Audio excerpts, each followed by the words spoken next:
अब यहाँ तो इस पांडाल में पहले वो बांस बल्ली के पांडाल चलते थे तो उसमें बल्लियां बहुत होती थी। जैसे गर्मी में लोग पंखा देखते हैं उस प्रकार से श्रोता बल्ली देखता था जहां पीठ टेक के आराम से बैठ जाए। उस समय कुर्सियां और सोफे तो चलते नहीं थे ज्यादा।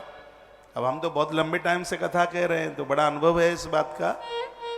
तो जैसे श्रीमान जी खम्भे से इसमें करंट आ जाता है, थोड़ा आगे बैठो, इसमें ऊपर लट्टू लगे हैं बल्ब, ऊपर आगे बैठो थोड़ा। तो वो बस आए और कथा में बैठे और पीठ टेकी और खुरखुर खर्राटे की आवाज भरना शुरू। पत्नी ने पूछा कैसी कथा लगी? अरे बड़ी मलूक लगी। तो बताओ क्या कथा में तुमने सुना? राम कथा चल रही थी। उसने कहा सिगरी कथा मुझे कंठस्थ हो गई, लेकिन एक बात बस समझ में नहीं आई। वो बात ऊपर से उड़ गई। कहा कौन सी बात समझ में नहीं आई? राम राक्षस हतो कि रावण राक्षस हतो, ये बात समझ में नहीं आई। तो एक सेठ सेठानी माताएं तो प्राय बढ़िया होती ही हैं और वो कथा के लिए रोज जावे और पंडित जी रोज कहें कि जो जोड़े से कथा सुनेगा उसको समुद्र भर कर के पुण्य मिलेगा। अब वो बेचारी रोज सेठ जी को कहे कि समुद्र भर के पुण्य मिलेगा, चलो ना एक दिन, कथा बड़ी मीठी होती है। तो सेठ जी बातों में आ गए, सेठानी के साथ गए, कथा में जाकर के बैठ गए। गर्मी बहुत भारी थी, पंखा चल नहीं रहा था, तो पसीना इतना आया कि पसीना बहता हुआ और यहां बगली से मुंह में घुस गया। तो खूब सोए भी।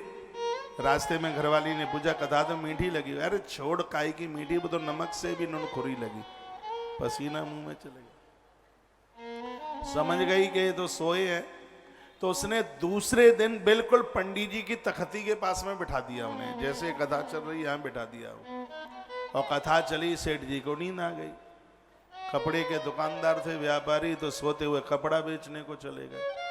ग्राहक से पूछने लगे कितना मीटर चाहिए? उसने कहा 5.5 मीटर। सो पंडित जी की व्यास पीठ का चद्दर नीचे तक लटक रहा था, तो उसने बीच में से फाड़ दिया, 5.5 मीटर फाड़ दिया। पंडित जी ने कहा क्या करते हो? कहा गुरुजी 11 मीटर लाके दे दूंगा, इतने लोगों में मेरी बेइज्जती मत कर देना। बिल्कुल आरती हो गई, सेठानी लेके चली। कहा तो कथा मीठी लगी होगी, अरे छोड़ काय की कथा बता, 11 मीटर कपड़े का नुकसान और हो गया। तो ये सोता जी महाराज। मैं तो कथा का एक बात से धन्यवाद करता हूं, जिनको नींद घर में कैसे भी नहीं आती, कम से कम कथा में बैठते नींद तो आ जाती है, नींद तो पूरी कर लेते हैं। एक जो तीसरे हैं वो बड़े अद्भुत हैं। श्रुतुम हरत पापानि तथा आरोग्यम प्रक्षति, जो सुनने से अपने पापों को समाप्त करते हैं और सच में उनका नाम है श्रोता। और वो हनुमान जी की तरह। हनुमान जी कैसे श्रोता है? रामचरित सुनी वे घोर सिया,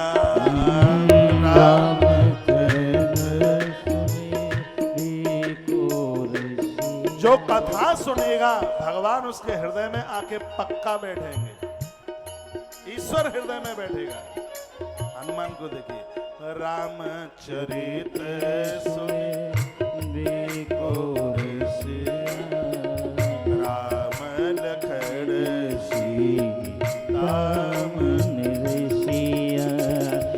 राम चरित सुने बेकोर सिया, राम चरित सुने बेकोर सिया, राम लखन सीता मन रसिया।